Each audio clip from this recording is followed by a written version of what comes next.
Cak,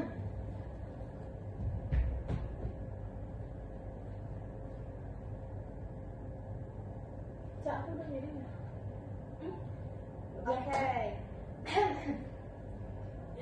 Permen karet dikunyah-kunyah. Cakep. Assalamualaikum semuanya. Waalaikumsalam warahmatullahi wabarakatuh. Oke, sebelum belajar kita berdoa dulu ya. Ketua kelasnya siapa? Dipimpin ya. Silma. Oke, Silma. Oke, sebelum mulai pembelajaran, mari kita berdoa terlebih dahulu berdoa mulai.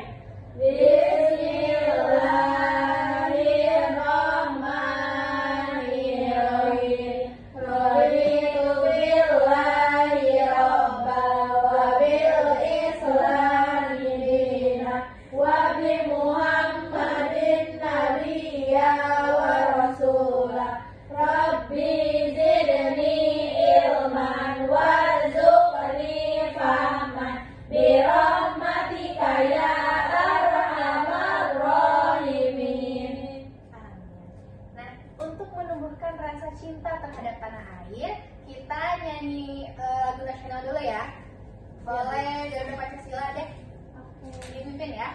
Tes 1, 2, 3. Garuda Pancasila, akulah pendukungmu, patriot proklamasi, sedia berkorban untukmu.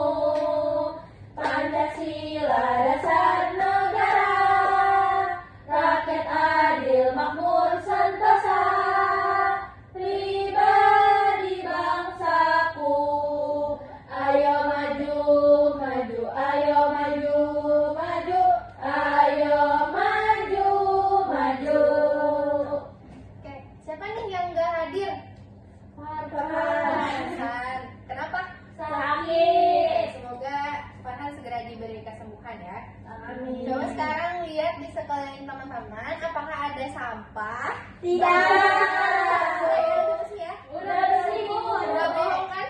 Enggak. Bohong hidungnya panjang. Pada pertemuan kali ini kita akan belajar tentang puisi rakyat. Nah, kira-kira pernah dengar gak tuh kawan-kawan tentang puisi rakyat? Pernah, tapi kurang tahu, Ibu.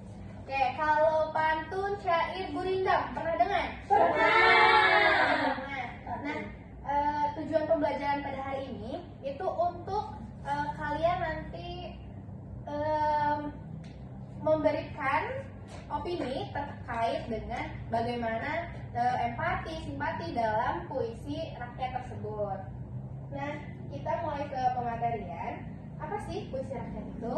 Merupakan karya sastra lisan yang disampaikan secara turun-temurun. Nah, biasanya itu tuh tidak diketahui siapa pengarangnya, jadi bersifat anonim. Terus yang kedua, terikat pada aturan-aturan baku tertentu. Dan yang terakhir, itu tuh biasanya berfungsi untuk menyampaikan suatu nasihat, hiburan, atau ungkapan sebuah perasaan. Nah, ciri-ciri ini tuh yang tadi di definisinya ya. Jadi bersifat lisan, terus juga anonim, turun-temurun, lalu terikat aturan dan juga mengandung pesan atau amanat. Nah, kita mulai ke yang pertama, pantun. Pantun itu bentuk puisi yang sangat populer gitu ya, terdiri dari rima AB-AB. Boleh tolong Aida dibacakan puisinya, nanti teman-teman semuanya bilang cakep ya. Kalau ada sumur di ladang, Cakep. boleh kita menumpang mandi, Cakep. Kalau ada umurku panjang, Cakep. boleh kita berjumpa lagi. Oke, nah struktur pada pantun itu baris yang pertama dan kedua biasanya berisi sampiran, lalu baris ketiga dan keempat itu berisi isinya. Nah, fungsi dari pantun ini itu tuh biasanya sebagai hiburan, sindiran, teka-teki atau lain sebagainya. Dari puisi yang tadi Aida sampaikan, di dalamnya itu kira-kira temanya apa ya?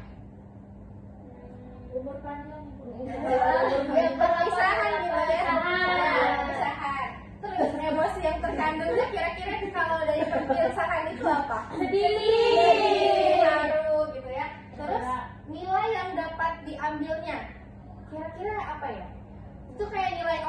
gitu ya, untuk semoga kita tuh nanti di depan bertemu lagi. Terus yang kedua ada syair. Nah, syair ini itu bentuk puisi rakyat yang terdiri dari 4 baris yang rimanya itu a a a a. Kalau tadi itu a b a b, kalau ini a a a a. Acel, coba dibacakan syairnya. Ini baca aja. Inilah syair Kabupaten Cianjur, tempat lahirnya para pendekar jujur. Alamnya indah tidak terukur, mari dijaga segenap leluhur. Oke. Berarti ini terbukti ya kalau rimanya tuh r ujungnya. Iya.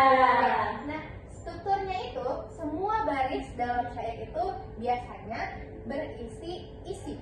Kalau tadi di pantun itu baris pertama dan keduanya ada sampiran, kalau ini semuanya isi. Fungsinya itu menceritakan kisah, bisa legenda, sejarah, dan lain sebagainya. Nah, dari syair yang ini, itu tuh temanya apa kira-kira? Ada yang bisa tebak?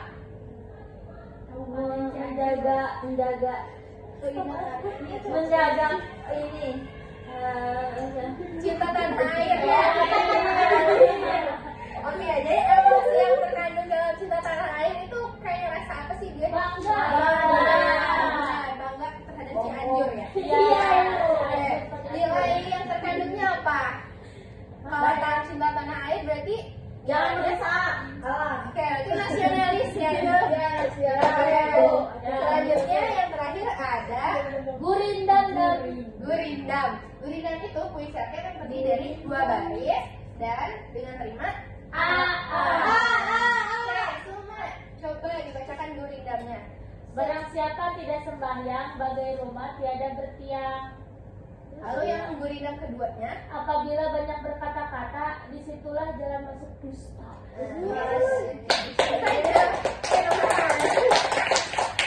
Nah, kalau Gurindam ini baris pertamanya itu sebab, baris yang keduanya itu akibat. Ya, jadi kayak tektokan gitu ya. Terus fungsinya itu sama untuk menyampaikan nasihat, ajaran moral, dan kebenaran hidup. Dari Gurindam yang tadi, kira-kira temanya apa? Iya. Betul. Terus emosi yang terkandungnya itu kita jadi gimana tuh? Jadi rasa takut, rasa Iya, bangga. jadi kesadaran diri gitu ya. Terus berarti nilai yang dapat diambilnya nilai religius, betul. Nah, untuk memudahkan kawan-kawan mengingat, di sini Ibu punya tabel gitu, bagaimana membedakan si 3 serangkai puisi rakyat. Nah, untuk ciri-ciri pantun, jumlah per barisnya ada 4. 5 akhir di pantun ada AB, AB.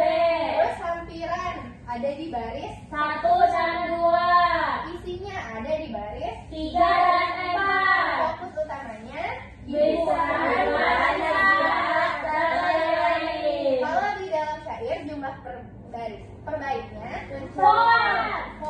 Oke, 5 akhirnya, sampirannya, Tidak ada. isinya, Semua baris. fokus utamanya. Menceritakan kisah atau nasihat yang aja. Kalau di Gurindam jumlah per baitnya 2. 5 akhir, 1. sampiran, Baris 1. Baris 2. Oke, fokus utamanya. Nasihat atau ajaran moral. Oke. Nah, puisi rakyat itu sangat tersebar ya kawan-kawan di Indonesia. Untuk pantun biasanya dia populer di wilayah Melayu. Kalau syair biasanya dia populer di wilayah yang memegang teguh keislaman. Lalu di Gurindam itu ada juga di Melayu dan memang yang daerahnya itu kuat dengan sastra klasik gitu ya. Nah, mengapa sih puisi rakyat itu penting? Sebelum baca ini ada yang tahu nggak kenapa penting kira-kira? Untuk melestarikan puisi rakyat. Oke. Nah, yang pertama itu tuh untuk melestarikan Bahasa. Nah, yang kedua untuk Mewariskan nilai budaya. Yang ketiga Menghibur dan mendidik. Yang keempat Mempererat kebersamaan. Yang kelima Mencerminkan sejarah. Betul ya.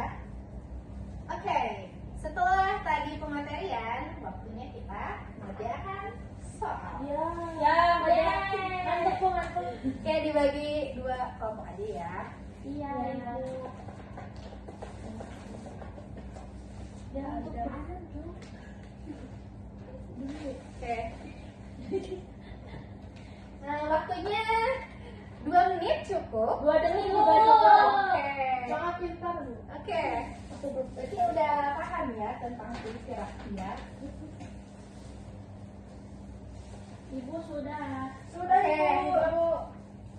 Oke, kelompok 1 mana? Ini Siapa yang mau maju ke depan? Caca. Coba Caca ke depan. Mulai, Ibu. Caca ada terus. Tadi 1. Ya, Jangan dipertanyakan. Di sini kelompok 1 mendapatkan gurindam yang berisi barang siapa mengenal yang 4, maka itulah orang yang ma'rifat.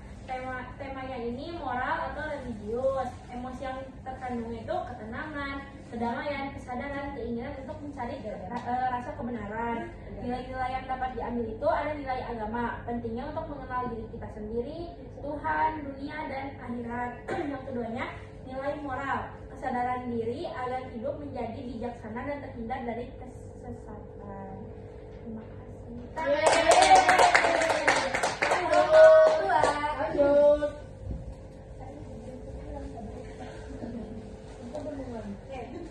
Ini kelompok kita dapatnya pantun. Bacain ke pantunnya. Mau. Bilang cakep. Cakep. Melihat ikan di tepi kolam. Cakep. Benang jadi tambatan. Cakep. Air beriak tanda tak dalam. Cakep. Air tenang menghanyutkan. Temanya ini tentang kehidupan dan alam. Menggambarkan kehidupan yang dekat dengan alam seperti ikan di kebun dan kolam ikan.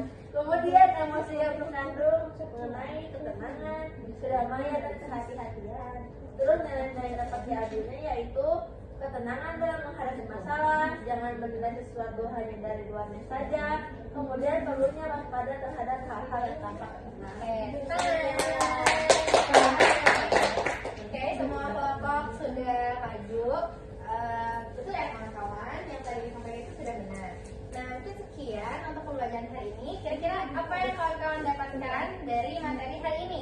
bisa membedakan Pantun, syair, dan gurindam. Gimana pembelajaran hari ini? Seru.